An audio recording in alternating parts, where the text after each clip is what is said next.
If you're out there building something, a business, a creative project, a career, you know the feeling. You hit a wall, and it can really feel like you're failing, can it? But what if that struggle is actually the most important part of the whole process?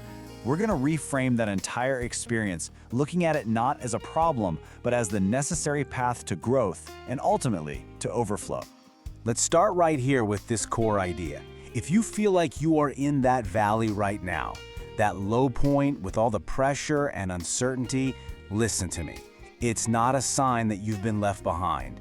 It's a sign that your capacity, your resilience, and your future are being stretched and grown. You're not being abandoned. You are being expanded.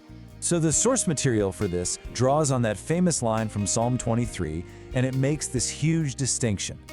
The valley isn't a place you live. It's not your permanent address. It is a pathway, a corridor that you move through to get to the other side. You know, just understanding that one thing, it changes everything. Okay, now let's break down one key word here, shadow. The definition is so simple, right? It's just a dark area that happens when something blocks the light. It's almost elementary school science. But what this simple fact implies, well, that's incredibly profound. Think about it. For a shadow to even exist, there has to be a source of light. You can't have one without the other. So if you're going through the shadow of death, that is, by definition, proof that a powerful light source is active somewhere nearby. The challenge itself is actually evidence that you are not in total darkness. And the scripture itself makes this explicit. It doesn't say, hey, I'll meet you on the other side. It says, you are with me right here in the valley. That light we were just talking about isn't some distant star. It's a guiding presence that's right there with you, accompanying you through the most difficult part of the passage. So let's visualize this valley as a tunnel. At first, you enter, and the walls feel close. The light is dim. Then you hit the middle. And this is the hardest part. It's dark. The pressure builds, and your own doubts seem to echo all around you. But this isn't the end.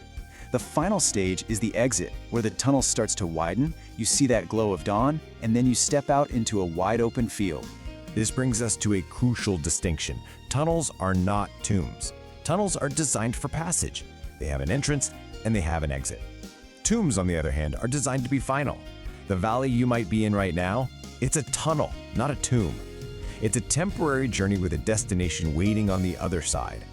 So what's the purpose of that difficult middle section? That pressure, that uncertainty, it is not for nothing. It's a forge. It's where the strength, the wisdom, and the capacity you'll need for that open field are actually created. Without the pressure of the tunnel, you wouldn't be ready for what's next. And this idea builds when we look at the rod and staff. A lot of people hear those words and think of punishment or correction.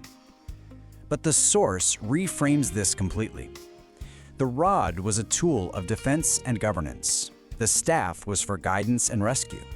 So together, they represent protection and leadership while you're in the tunnel building that capacity. They aren't tools to beat you down. They are tools to keep you safe. Now, after the tunnel, you don't just emerge into an empty field. You arrive here, at a prepared table, a place of provision and honor. And notice where this table is set, right in the middle of your opposition. This is not a secret, hidden meal, it's a public declaration. This kind of provision has three really powerful characteristics. It's not hidden away in a corner, it's right out in the open. It's not fragile, ready to collapse at the first sign of trouble, and crucially, it is not dependent on your enemies, your critics, or even your friends approving of you. It just stands on its own. The source material also talks about this protection as being active and administered, sometimes through what it calls unseen help.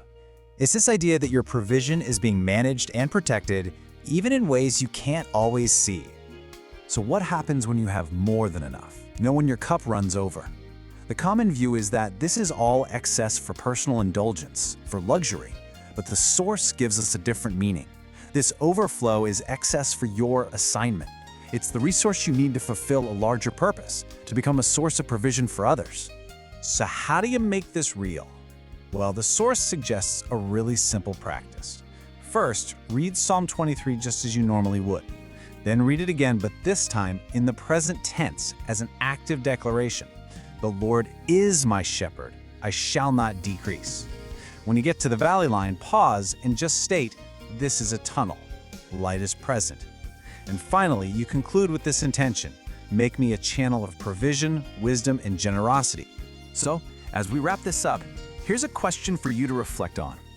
Looking at these different stages, the peaceful pastures, the still waters, the valley tunnel, the prepared table, or that state of overflow, where are you right now on this journey?